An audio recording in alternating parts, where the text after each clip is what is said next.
প্রথম প্রশ্ন এটা পাঠিয়েছেন আমাদের একজন দর্শক যে অনেক মুসলিম দিনের বেলায় রোজা রাখে, তবে রাতে তারা অতিরিক্ত খাবার খায়।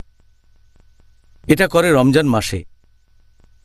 অনেকেই রমজান মাসে রাতের বেলায় অতিরিক্ত খাবার খায়, অন্যান্য মাসে তারা এত বেশি খাওয়া দাওয়া করে না। কম খাওয়ার কারণে লোকে যে মেডিকেল উপকারিতা পায়, সেই উপকারটা কি এই মানুষগুলো পাবে যারা বেশি বেশি খায়? এখন মেডিকেল উপকারিতার কথা যদি বলেন, অনেকে ইফতারের পরে অতিরিক্ত খাওয়া দাওয়া করে। আমরা জানি রমজান মাসে দুর্ভাগ্যজনকভাবে কিছু মুসলিম ইফতারের সময় অতিরিক্ত খাওয়া দাওয়া করে থাকে, আবার সারা রাত ধরে খাওয়া দাওয়া করে, তারপর রোজা রাখে। এটা আল্লাহ সুবহানাহু ওয়া তাআলার নির্দেশের বিরুদ্ধে। আল্লাহ বলেছেন সূরা আরাফ অধ্যায় নম্বর 7 আয়াত নম্বর 31, আহার এবং পান করবে, কিন্তু অপচয় করবে না।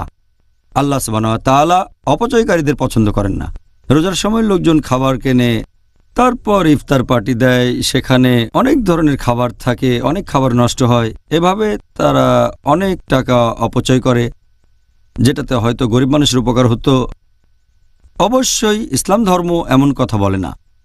আর আমি আগেও বলেছি, আমাদের নবী মুহাম্মদ সাল্লাল্লাহু আলাইহি ওয়াসাল্লামের এই হাদিসটার উল্লেখ করা হয়েছে ইবনে মাজাহ খণ্ড নম্বর 4 হাদিস নম্বর 3349, যে আদম সন্তান তার পাকস্থলিতে যত খারাপ জিনিস রাখতে পারে ততটা অন্য কোথাও রাখতে পারে না। একজন মানুষ সামান্য খাবার খেয়ে কর্মক্ষম থাকতে পারে, পাকস্থলিতে কি থাকবে সেটাকে 3 ভাগে ভাগ করা যায়। 1/3 খাবার, 1/3 পানি, 1/3 নিঃশ্বাসের জন্য সেখানে থাকবে বাতাস। এর উপর নির্ভর করে বলা যায় অতিরিক্ত খাবার নবীর সুন্নতের বিরুদ্ধে, আল্লাহ সুবহানাহু ওয়া তাআলার নির্দেশের বিরুদ্ধে। আর এই লোক রোজার উপকারিতাগুলো পাবে না। রোজা মানে বিরত থাকবেন খাবার থেকে, তারপর খাবেন, কিন্তু অতিরিক্ত না। রোজার যে সব উপকারিতার কথা বলেছি, যেমন মেডিকেল উপকারিতার বেশিরভাগই পারবে না অর্জন করতে, কিছু হয়তো পারবে। অনেক সময় অতিরিক্ত খাওয়া দাওয়া করলে, বেশি খেলে স্বাস্থ্যের ক্ষতি হতে পারে। আমি আগের পর্বে একটা উদাহরণ দিয়েছিলাম, কেউ খেলো, তারপর গলার ভেতরে আঙুল ঢুকিয়ে দিল এবং বমি করলো, তাহলে সেই খাবারটা তাকে স্বাস্থ্যবান বানাবে না। অতিরিক্ত খাবার খেলে সে রোজার উপকারিতা পাবে না, এটা রোজা রাখার মূলনীতির বিরুদ্ধে চলে যায়।